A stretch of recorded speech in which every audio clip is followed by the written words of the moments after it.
Hi friends, அனைவருக்கும் வணக்கம்.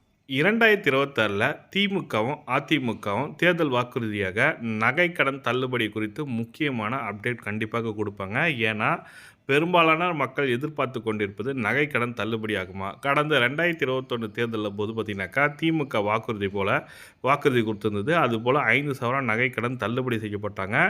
அதே போல் இந்த வருடம் தேர்தல் நடக்கப் போகுது. தேர்தல் வாக்குறுதியில் திமுகவும் அதிமுகவும் நகைக்கடன் தள்ளுபடி நடக்குமா என்பது தான் பார்க்க போகிறீங்க. அதுவும் இல்லாமல் திமுக பார்த்தீங்கன்னாக்கா ஆப் ஒன்று ரிலீஸ் பண்ணியிருக்காங்க. அந்த ஆப்பில் மக்கள் என்ன கோரிக்கை கொடுக்குறாங்களோ அந்த கோரிக்கையை பேஸ் பண்ணி தேர்தல் வாக்குறுதிக்கான மேனிஃபெஸ்டோ சொல்லுவாங்க. அதை கிரியேட் பண்ணி கொடுக்கலான்ற மாதிரி சொல்லி கொடுத்துருக்காங்க.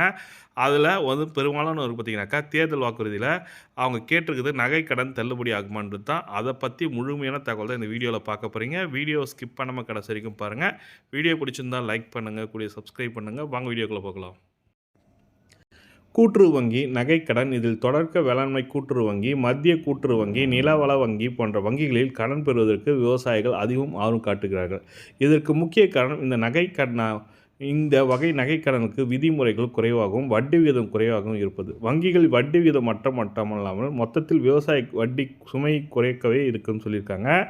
மாநில மற்றும் மாவட்ட தலைமை கூட்டுறவு வங்கிகள், தொடக்க வேளாண் கூட்டுறவு கடன், சங்க நகர கூட்டுறவு கடன், விவசாய அடமான பெயரில் நகைக்கடன் வழங்கப்பட்டுள்ளது. இதனிடையில் ஒவ்வொரு தேர்தலின் போது நகைக்கடன் மற்றும் பயிர்க்கடன் தள்ளுபடி குறித்து வாக்குறுதியாக அளிக்கப்பட்டு வருகிறது. விவசாயிகளுக்கு பெரும் உதவியாக அமைந்து வருகிறது. அந்த வகையில் விரைவில் சட்டசபை தேர்தல் வரப்போகிறது. நகைக்கடன் தள்ளுபடி எதிர்பார்த்து மாநில அரசுகள் நகைக்கடனை விரைவில் தள்ளுபடி செய்துவிடும் என்ற அபரிதமான நம்பிக்கையில் அடக்கி வைக்கிறார்கள். இந்த முறை தேர்தல் தள்ளுபடி அறிவிப்புகள் வரும் என்று எதிர்பார்த்த விவசாயிகளிடையே உள்ளது. அதனால் வேளாண் கூட்டுறவு வங்கிகள் நகைக்கடன் பெறுவதில் விவசாயிகள் ஆர்வம் காட்ட துவங்கி இருக்கிறார்களும் சொல்லியிருக்காங்க. அது மட்டுமல்லாமல் நகைக்கடன் தள்ளுபடியில் திமுக ஏற்கனவே வாக்குறுதி நிறைவேற்றியிருப்பதால் மீண்டும் வாக்குறுதியை தரும் என்ற நம்பிக்கையில் உள்ளனர். போதாக்குறையாக அரசு ஊழியர்களுக்கு ஓய்வூதியம், பொங்கல் தொகுப்பு உள்ளிட்ட அறிவிப்புகளை வெளியிட்டுள்ளது சர்ப்ரைஸ் தந்துள்ளது. தமிழக அரசு சூப்பரான ஒரு திட்டத்தை கொடுத்துக்க போகிறாங்கன்ற மாதிரி சொல்லி கொடுத்துருக்காங்க. எனவே நகைக்கடன் தள்ளுபடி அறிவிப்பு விரைவில் வரக்கூடும் என்று விவசாயிகள் நம்பிக்கையில் உள்ளனராம். அதன்படி நிலுவையில் உள்ள நகைக்கடன் எவ்வளவு உள்ளது என்பது குறித்து லிஸ்ட்டை தயார் செய்யும்படி அதிகாரிகளுக்கு அரசு அறிவித்துள்ளதாக தகவல் வெளியாகியுள்ளது சொல்லியிருக்காங்க. இப்போ பார்த்தீங்கன்னாக்கா எவ்வளோ நகைக்கடன் பெற்றிருக்காங்கன்றத பேஸ் பண்ணி கொடுத்துருக்காங்க. 2020 தேர்தலுக்கான அதிகாரப்பூர்வ தேர்தல் அறிக்கை இன்னும் வெளியிடப்படவில்லை. ஆனால் 2021 தேர்தலில் 5 சவரன் நகை வரையிலான நகைக்கடன் தள்ளுபடி அறிவிக்கப்பட்டு சுமார் 6,000 கோடி ரூபாய் மதிப்பிலான கடன் தள்ளுபடி செய்யப்பட்டது. இது போன்ற ஒரு கவர்ச்சிகரமான அறிவிப்பு 2026 தேர்தலில் திமுக மட்டுமல்லாமல் அதிமுகவும் வழங்க உள்ளதாக அரசியல் வட்டாரங்கள் பேசப்பட்டிருக்கு. கடந்த 2021 தேர்தல் பார்த்திங்கனாக்கா 5 சவரன் நகை தள்ளுபடி பண்ணாங்க.